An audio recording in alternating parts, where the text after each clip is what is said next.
que você preparou?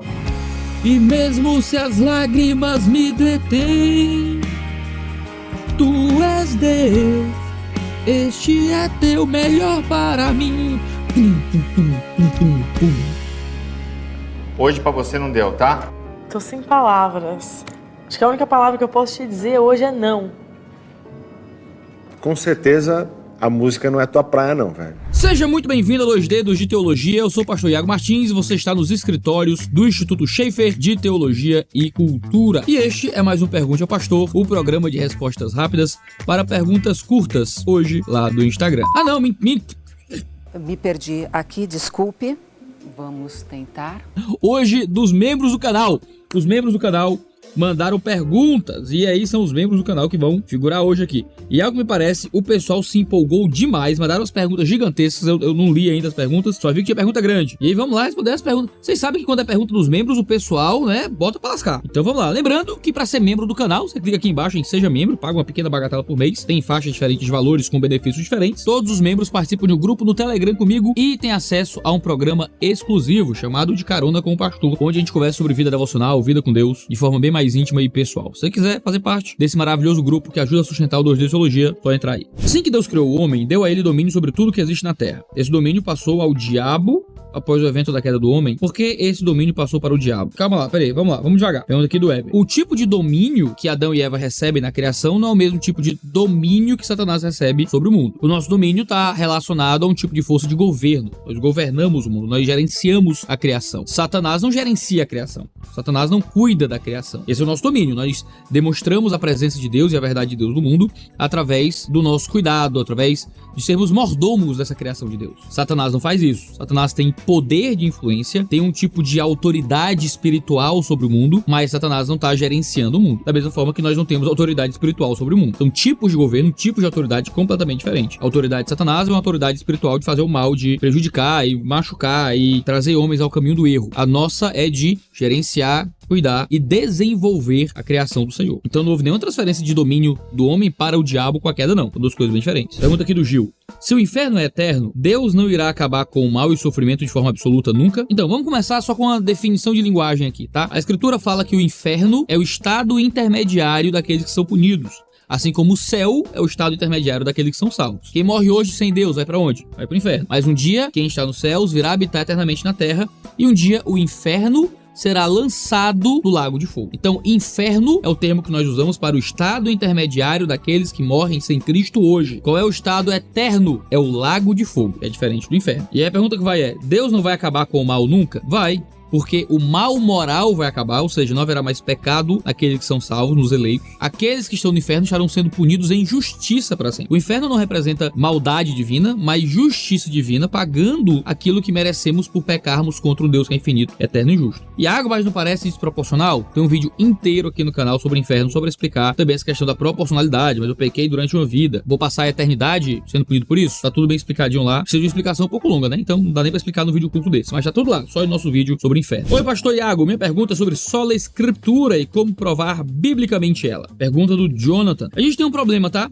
Dizer, precisamos provar biblicamente o sola escritura. Porque sim, a escritura apresenta a si mesmo como uma autoridade suficiente. A própria escritura diz que ela, a escritura, é suficiente para o ensino, para a instrução, para a correção da justiça. Tá em 2 Timóteo 3 e 4. De modo que a escritura diz que ela própria é suficiente. Isso está bem explicado no nosso vídeo sobre sola escritura aqui no canal. Qual é o contra-argumento católico, geralmente? Mas ali Paulo está falando do Antigo Testamento, não do Novo Testamento. Mas esse é um erro muito comum nos círculos católicos que ignora o fato de que Paulo já sabia que estava escrevendo escritura. Paulo descreve os seus textos como escritura, ele fala de seus textos como mandamento de Jesus Cristo. Pedro chega a chamar os escritos de Paulo de escritura em paralelo com o Antigo Testamento.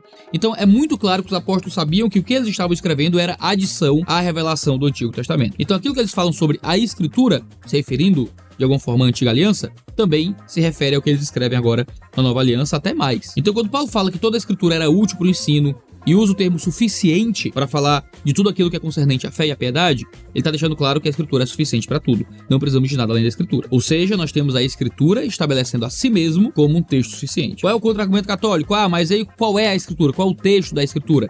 Quem definiu isso foi a Igreja Católica. A gente vai aguentar? Não. Quem definiu isso foram os apóstolos. Foram os apóstolos que criaram o cânon. Esse cânon foi só recebido pela Igreja. A Igreja não teve que criar um cânon, a Igreja não teve que definir um cânon, a Igreja simplesmente recebeu um cânon que foi dado pelos 12 apóstolos. Como cremos que os 12 apóstolos são o fundamento da Igreja, nós ficamos com o cânon que os apóstolos nos deram por meio das cartas que foram escritas e enviadas para as igrejas. Você vai dizer, Iago, mas essa informação não está no cânon. A informação de qual é a Bíblia não está dentro da Bíblia. Mas isso é uma petição de princípio muito esquisita. É como se a Bíblia tivesse que ensinar gramática de si mesma para ser interpretada. Ou se na própria Bíblia tivesse que ter um manual de grego, sei lá, para a gente poder ler. Existe uma série de informações que são paralelas e derivadas ou pressupostas à Escritura, que são importantes para a gente ler a Escritura. Isso vai contra o solo da Escritura, porque a gente tem que aprender grego por meio de estudo de linguagem, ou porque a gente sabe qual é o cânon por meio da história do envio das cartas dos apóstolos? Claro que não. Nós não estamos dizendo que a Escritura possui todas as verdades que existem no mundo, ou mesmo todas as verdades sobre ela própria. Estamos dizendo que tudo aquilo que está revelado na Escritura é suficiente para a fé e para a piedade, e não há nenhuma outra revelação além da Escritura que possa ir contra a Escritura, possa complementar a Escritura, ou que seja necessária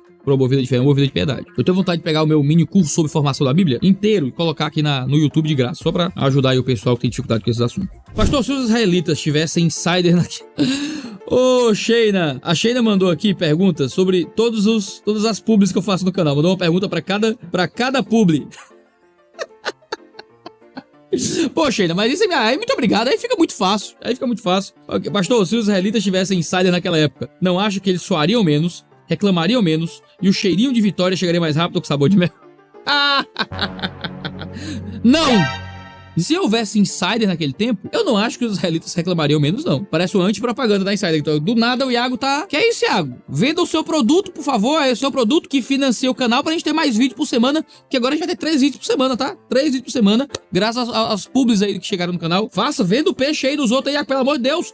Não, mas veja só. O problema dos israelitas não era falta do que quer que seja. Lembra do texto de Êxodo? O chinelo dos pés deles não se desgastava de forma sobrenatural. Deus mandava sombra de dia sobre a cabeça deles. Mandava uma coluna de fogo à noite para esquentá-los. Literalmente caía comida do céu. Literalmente caía comida do céu. E os israelitas estavam o quê? Estavam reclamando. Bom eram as cebolas do Egito. Então não. Eu tenho certeza que mesmo se estivessem no deserto de insider, os israelitas continuariam reclamando, porque isso é do espírito pecaminoso deles, que tinham tudo dados por Deus e ainda assim tinham um coração endurecido. Agora, eles certamente federiam menos no deserto. Porque as camisetas da Insider, eu não vou perder essa oportunidade, porque as camisetas da Insider, eu tô usando essa camiseta marrom que eu gosto muito, acho que combina muito. É uma camiseta hidrorrepelente, uma camiseta que não prolifera as bactérias que geram o mau odor, que passa no corpo, no calor do deserto. Acho que em 2 minutos, se eles tirassem a roupa de dentro da garrafa, já devia estar passada. Em um tecido agradabilíssimo, com cores que não desbotam. E vê só, roupas que evaporam o suor rapidamente. Se os israelitas no deserto andassem de insider, iam reclamar? Provavelmente iam reclamar. Os que eram de reclamar, reclamariam. Se tivessem insider no deserto, então, pelo menos não ficariam marcados de suor durante a peregrinação. Porque a insider tem um tecido especial que eu não entendo, só pode ser patenteado, porque eu não vejo outras marcas usando a mesma combinação de tecido, que é simplesmente maravilhosa. Você encontra outras marcas de camisetas básicas mais baratas por aí, mas nenhuma delas é igual a Tech T-shirt da Insider. E vocês sabem, é uma queridinha aqui do canal, eu só tô usando Insider no meu dia a dia. Minhas roupas da Insider estão andando sozinha já, porque é a tecnologia do futuro. Você tem Tech T-shirt, você tem as T-shirts oversized, se você quiser uma roupa um pouco maior. Tem as undershirt block, que você usa por baixo da camiseta social ou de outra roupa, para não passar o suor para cima, porque ela segura o suor embaixo dela própria, com revestimentos triplos de tecido, nos mais variados tamanhos, nas mais variadas cores, fora meias tecnológicas, shorts maravilhosos e confortáveis, e tudo isso com um desconto inacreditável no mês do Consumidor Insider. Aproveite que março está acabando e só nesse mês você pode chegar a 38% de desconto usando o nosso cupom que é cumulativo Teologia15. Eu já fiz vários testes da Insider, já me viu fazer treino de kickboxing com Insider e colocar lá a roupa toda suada pra secar e ela secar rápido. Já passei um dia inteiro usando roupa da Insider, já preguei com roupa da Insider, já testei tudo que a Insider tem pra dar e eu garanto que é uma qualidade incomparável. É no link aqui na descrição que você aproveita as promoções do mês do Consumidor Insider. Pra israelita nenhum no deserto botar defeito. Perguntas são gigantes, eu tô tentando dar uma resumida aqui. Vamos ver se eu consigo resumir essa aqui do Thiago. Sou estudante de teologia e Deus colocou várias vezes no meu coração a vontade de pregar o evangelho e ser o ministro do evangelho. Mas eu tenho uma deficiência e muitas vezes ainda dependo dos meus pais. Minha pergunta é se mesmo assim eu posso realizar meu sonho de fazer a vontade de Deus. Outra pergunta, mesmo tendo sonhado isso, poderia ser a vontade minha e eu ter confundido com a vontade de Deus, embora eu tenha certeza que Deus falou comigo? Existe algum impedimento pelo simples fato de eu ter uma deficiência? Ou se eu tiver as condições necessárias de qualquer ministro, a deficiência não é impeditivo? Legal, Thiago. Vamos lá. Deficiências físicas me impediriam de ser um bom pastor? A resposta vai ser depende. Vamos olhar devagarzinho para as coisas. Eu tenho uma deficiência que é basicamente física. Eu não tenho uma perna, eu tenho uma perna pequena, eu tenho, sei lá, uma deficiência num braço, alguma coisa assim. Esse tipo de deficiência mais mecânica vai atrapalhar em que meu ministério pastoral? Talvez você não consiga ser o tipo de pastor de periferia que tem que correr muito para cima e para baixo, para casa dos irmãos e coisas assim para resolver alguns problemas. O seu atendimento à igreja ficar mais restrito talvez a um gabinete pastoral, alguma coisa desse tipo, a depender até da sua capacidade de gerenciar e lidar com a própria deficiência. Tem gente que é deficiente, sei lá, é atleta, mesmo sem ter uma perna, para-atleta e tal. Mas normalmente não é assim, né? Normalmente você fica limitado mesmo. Você vai ter algum tipo de limitação física que pode ser suplantado por meio de ter um escritório na igreja. Ao invés de você ficar indo na casa das pessoas, as pessoas vão até onde você tá, você faz um pouco menos de visita, sua agenda vai ter que ser um pouco mais saudável, digamos assim. Você não vai poder ser o pastor maluco que tá o tempo todo pra cima e pra baixo com todo mundo o tempo todo. Talvez seja um fator. Você tem uma deficiência que talvez seja um tipo de deficiência um pouco mais integral, digamos assim. Você tem uma diabetes muito severa, então você passa mal o tempo inteiro, tá meio mal o tempo inteiro, você tem um problema, às vezes, psiquiátrico, e aí você tem uma série de dificuldades emocionais que podem surgir dali. E aí, eu acho que isso é um pouco mais grave do que uma deficiência mecânica. Uma coisa é não ter uma perna, uma coisa é não ter uma mão. Isso realmente pode ser um problema. Mas eu tenho um problema um pouco mais integral. Você precisa ter um bom diálogo com a sua igreja, para que a sua igreja consiga lidar com as dificuldades que surgem por meio desse tipo de doença. Então, eu tenho colegas pastores que têm uma série de doenças, o cara tem problema de fígado, problema no rim, problema no pâncreas, pastor que faz hemodiálise, pastor que tem um diabetes muito severa, pastor que tem transtorno bipolar. Tudo isso precisa de compreensão da igreja, de toda a estrutura pastoral à sua volta, que não dependa tão exclusivamente de você. Então ter outros pastores, por exemplo, para ajudar no dia que você tá ruim, sempre ter um pregador de emergência, que vai que você passa mal de última hora, porque a diabetes atacou alguma outra coisa, você tem que ter uma equipe pastoral do seu lado nesse processo. Falando de problemas psiquiátricos especificamente, às vezes isso pode ser um impeditivo para que você seja um pastor titular de qualquer igreja. Um pastor que tem uma depressão muito severa, um transtorno bipolar muito severo, é um pastor que muitas vezes não vai conseguir ser o pastor titular da igreja por causa do tipo de carga que recai sobre ele, puxando muito do emocional dele mesmo. Então, acaba que pode ser um problema. Algo aí a ser considerado com cuidado, mas ele poderia estar no ministério com certeza. A gente pode pensar em tipos de deficiência que afetem mais, talvez, a capacidade de raciocínio e de fala. Pensa em um pastor que tenha algum tipo de deficiência intelectual, né? Ou um pastor que tem algum tipo de dificuldade neurológica, e isso afetar demais, né? A capacidade de fala, ou mesmo pastores que tem algum grau um pouco mais elevado de autismo. Não sei se você sabe, tem muito pastor autista, tá? Que você só não sabe que existe, mas existe muito pastor autista por aí. E às vezes isso gera dificuldade de raciocínio, dificuldade de linguagem, né? A depender de quem seja. Dificuldades em relacionamentos sociais. E aí eu acho que tudo isso depende de quanto essa deficiência é limitante no processo de ensino, de pastoreio, de relacionamento humano. Então, no fim das contas, o processo é analisar caso a caso e ver até onde a deficiência é um fator impeditivo, é um fator que torna, né, mais difícil o ministério pastoral ou não. Ser um deficiente por si só não te impede de ser pastor, ser um deficiente por si só não te impede de nada no serviço a Deus. A grande questão é quais são as limitações que essa deficiência vai trazer. E aí você tem que analisar se uma estrutura de igreja diferente pode gerar soluções, ou pelo menos melhorias, né, no quadro de ter um pastor com algum tipo de deficiência. Agora, a certeza que nós temos e a graça que é manifesta em nós é que Deus manifesta a sua força em nossa fraqueza. É muitas vezes por meio de pastores fracos na sua carne que Deus manifesta força no espírito para a sua comunidade. Então é importante ver cada caso, ver cada cenário particularmente para saber como aquele pastor pode servir ao rei. Como usar o meu amor por debates em prol do reino? Devo deixar de debater com os outros? Pergunta aqui do Igor. Tem duas coisas importantes aí, tá? Uma, o amor por debates pode ser muito útil ao rei. Pensa no William Lane Craig, por exemplo. Craig é um grande debatedor que tem glorificado o nome de Deus por meio de debates. Imagina a gente que tem esse dom, né, de poder debater, de poder discutir e tal, e estabelecer os assuntos e fazer isso pra glória de Deus. Isso é legal. Se esse seu amor por debates se converter em capacidade para debates,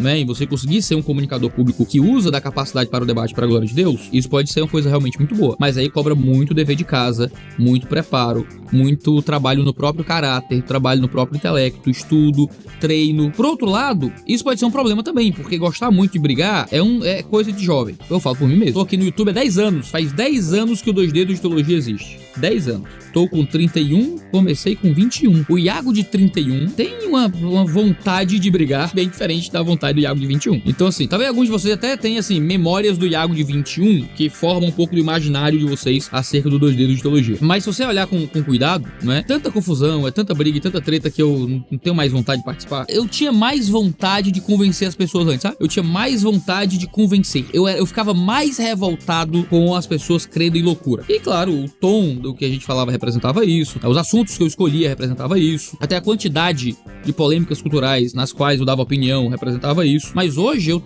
acho que a palavra, assim, eu não sei se é maturidade ou se é preguiça. O que eu sinto é preguiça mesmo. É dizer, macho, tem essa polêmica aí, amanhã tem outra, daqui a 15 dias tem uma terceira. E será que vale a pena ficar discutindo cada uma delas quando aparece? E aí, no fim das contas, quando você me vê entrando em polêmica, é sempre com o mesmo espírito, assim, de, beleza, tem esse assunto aqui que tá todo mundo falando a respeito. O que é que a gente pode aprender do evangelho a partir desse assunto? O que é que a boa teologia tem pra responder sobre essa questão? E acaba que a polêmica do momento é só a forma de pegar um assunto sendo discutido pra ensinar o bom e velho evangelho de sempre. Eu sempre fui meio assim, mas eu acho que hoje o tom é muito mais irênico, muito menos revoltado com as loucuras do mundo, né? Porque tem muita loucura no mundo. Eu acho que isso vem com maturidade. Então eu diria assim, amar debate, amar a discussão, amar o estabelecimento do seu ponto, eu acho que isso é uma característica muito mais dos nossos 20 e poucos anos, né? Do que um caminho em direção um pouco mais de maturidade. Porque é uma coisa que cansa muito, né? Uma coisa que acaba enjoando, né? Então, até porque o nível dos debates que a gente tem por aí não é grande coisa. Tem nem graça direito. Então, cuide do seu coração. Paulo vai dizer pra gente não se envolver em debates inúteis, por exemplo. Quantas vezes a gente se perde em debates que não levam pra lugar nenhum? Jurar em nome de Deus é pecado? Pergunta do Juan. Se sim, se tornou pecado apenas depois de Mateus 5, Eliseu jurou em nome de Deus em 2 Reis 2. Então, quando Jesus fala sobre jurar, eu não acho que ele tá proibindo qualquer juramento, né? Eu não acho que é isso. Me parece que ele tá lidando diretamente com uma cultura de mentira. Uma cultura de mentira. E aí eu preciso de olho no texto inteiro pra isso. Pra poder lidar com isso com detalhes, né? Mas quando Jesus fala, seja o seu sim, sim, o seu não, não, e ele critica aquela cultura de juramento, me parece que os fariseus estavam vivendo de uma forma que eles só precisavam falar a verdade se jurassem. Então, se eu estou jurando por Deus, aí eu tô falando a verdade. Se eu não estiver jurando, bom, como eu não coloquei Deus aqui na jogada da minha fala, talvez eu tenha o direito de mentir.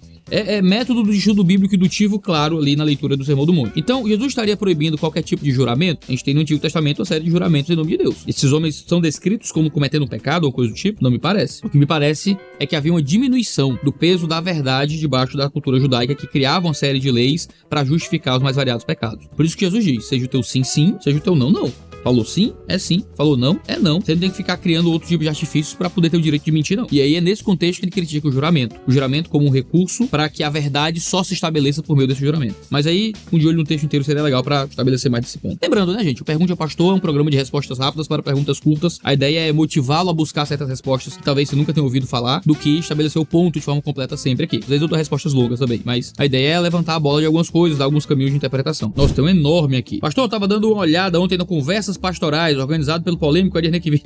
Eu digo, não quero entrar em polêmica, tô velho e preguiçoso, não quero mais, tô gordito e cansadito, não quero mais entrar em muita polêmica. Aí a próxima pergunta é, tava dando uma olhada aqui no Conversas Pastorais do Edirnei Kivitz. Eu vou dizer, eu acho o Edirnei Kivitz muito polêmico mesmo, tenho muitos problemas com o Kivitz, acho que o Kivitz fala muita heresia, ele é herege e finge que não é, o que mais me dá raiva no Kivitz, ele é herege e finge que não é, crê nas heresias completamente absurda, mas finge que é ortodoxo, não tem coragem muitas vezes de botar a boca no trombone acerca das heresias. Agora de 1 ano, 2 anos pra cá, ele ficou um pouco mais claro, parou de ficar fingindo que não era as cores que é. Sei lá, eu sei que essa ponte tá queimada há muito tempo, tá? Mas o Kivitz era um cara que eu teria vontade de conhecer. Assim, hoje não, porque seria um lixo uma conversa dessa. Se um dia eu sentasse com o Kivitz, ia ser pra eu ficar me explicando as coisas que eu, sei lá, falei na internet dele. Não sei se teria clima pra uma conversa dessa. Mas eu queria saber o que eu gostaria do Kivitz não saber que eu existo, o Kivitz não soubesse minhas opiniões sobre ele, e um dia sentar e tomar um café com o Kivitz e ouvir as coisas da cabeça dele. Tinha muita vontade de entender mais a cabeça do Kivitz. Mas eu sei que essa ponte já tá queimada há muito tempo, porque você critica um cara publicamente na internet, eu não tenho como achar que o cara vai querer me receber pra qualquer coisa do tipo, né? Não sou maluco. Eu tinha vontade de conhecer mais a cabeça do Kivitz, mas infelizmente não é possível. Fui dar uma olhada porque foram falar ontem sobre a polêmica de atualizar a Bíblia de forma mais completa e aprofundada. Eu li um documento dele sobre atualizar a Bíblia, na época que ele foi expulso lá da denominação dele. Porém, ao contrário do seu pedido de desculpas, o Kivitz e seus convidados atacaram fortemente em cima da nossa suposta interpretação fundamentalista, e o convidado chegou até a dizer algo como: a Bíblia hoje é o Papa dos Evangelhos. a Bíblia é pra ser o Papa dos evangélicos mesmo, tá? É pra Bíblia ser o Papa dos evangélicos. É pra aquilo que a Bíblia diz ser fundamento absoluto da nossa fé e prática. Se referindo ao fato de darmos o título de inerrante a outro fora Cristo. Caraca, meu irmão, a Bíblia é inerrante, brother. A Bíblia é inerrante. Ir contra a inerrância da Bíblia é heresia.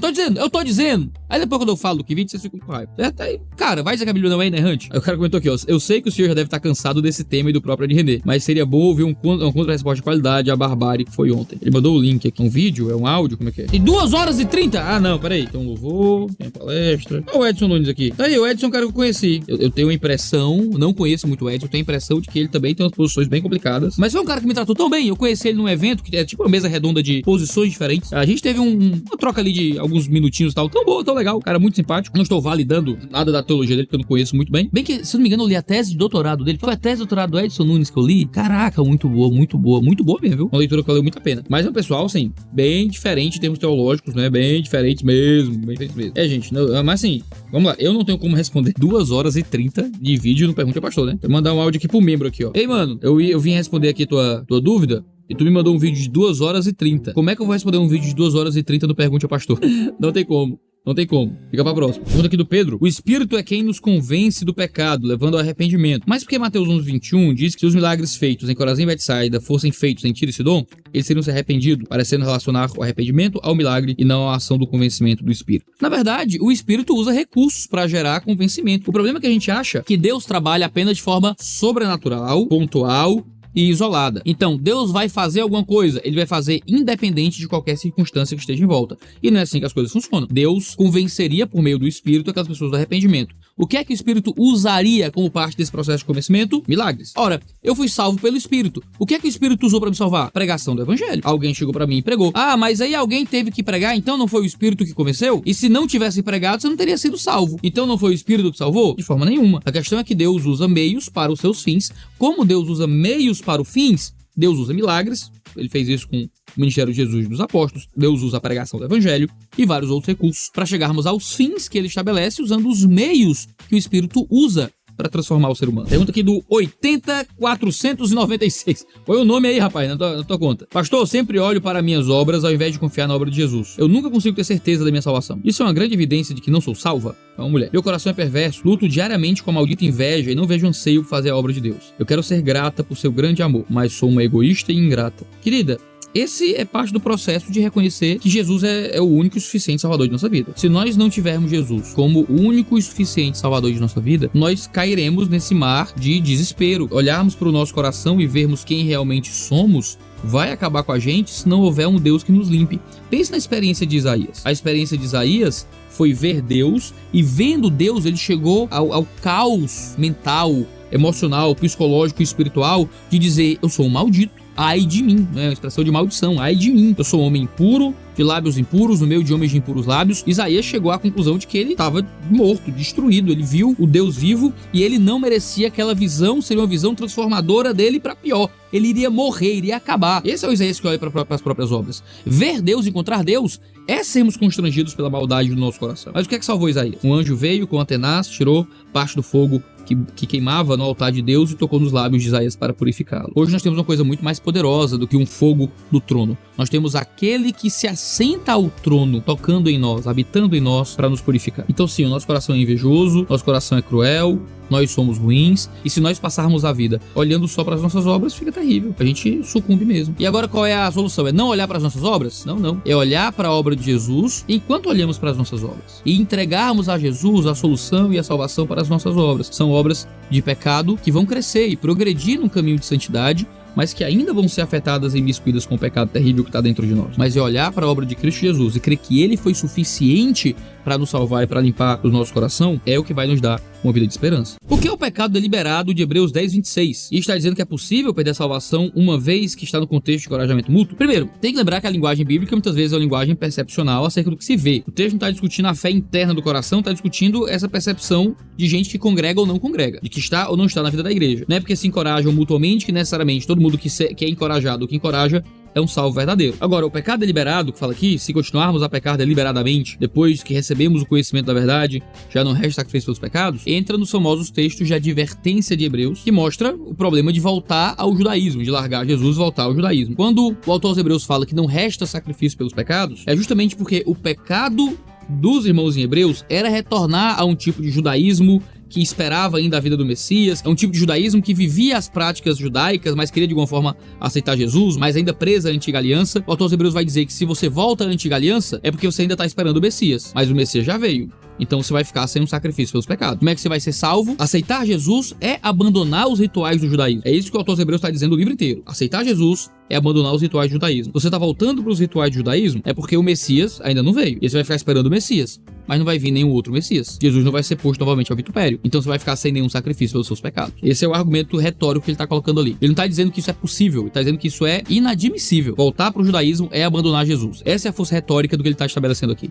Voltar para o judaísmo é rejeitar Cristo Jesus. Se você volta para o judaísmo, é que você está rejeitando Jesus como Messias, você está voltando a esperar o Messias, mas nenhum novo Messias virá porque o Messias já veio, então não resta sacrifício pelos seus pecados. Gustavo Correia, o que concorda e o que discorda de Zwinglio? Eu acho que eu nunca li nada do Zwinglio na minha vida. Eu acho que eu li sobre ele em livros de história da igreja, li posições dele em teologias sistemáticas e tal, mas eu nunca li Zwinglio na minha vida, tá? São muitos autores na história da igreja, eu não li todos, me perdoe. Pergunta da Isadora. Iago, pode verbalizar desejo pelo noivo ou noiva como forma de demonstrar interesse na pessoa e vontade de casamento? Verbalizar desejo, sim, vírgula, porém, certo? Verbalizar desejo é possível, teoricamente, dizer eu tenho desejo por você, é uma informação importante, ou seja, é uma informação, vamos dizer assim, é uma informação importante de ser sabida, que existe desejo físico um pelo outro. Isso até é uma coisa importante pra vocês casarem, que haja desejo físico um pelo outro. Agora, essa verbalização não pode virar uma sacanagem também, né? Garotinhos, meus garotinhos queridos. Porque é muito comum que essa verbalização, na verdade, seja um jeito de falar das sacanagens e os fetiches e as loucuras e as promessas que eu vou fazer quando eu chegar lá, e vai ver qual é o bom. E aí é um problema, tá? Aí é um problema porque você tá criando um cenário de excitação sexual e de estabelecer um imaginário que não é muito saudável pra vocês enquanto não são casados, tá? Mas demonstrar, verbalizar que existe o interesse físico, que ele é forte e tal, tudo bem, desde que seja feito com prudência, cuidado e responsabilidade. Jogar RPG com os irmãos da igreja foi edificante ou apenas divertido? Os jovens da tua igreja ainda jogam? Essa é uma pergunta muito legal. Quando teve o começo da pandemia, a gente jogou um 3D&T maroto. Eu fui o mestre, eu criei uma história e tal, uma narrativa, foi muito legal. Foi, primeiro, divertido. Eu acho que ser divertido é uma coisa boa também. A gente tava trancado em casa, queria dar uma desopilada, interagir, ter um pouco de comunhão humana ali. A gente jogava toda sexta-feira, das 10 à meia-noite. Era 2 horinhas, às vezes passava um pouco da meia-noite. Já chegou aí a 1 da manhã, sei lá. Mas a gente jogava toda sexta-feira ali, das 10 da meia-noite. Todo mundo tinha que cumprir suas obrigações familiares e tudo. Minha esposa ia dormir e eu ia jogar. Um RPGzinho ali, uma vez por semana. Cara, foi divertido. E ser divertido, ser uma diversão justa, que não é pecaminosa e tal,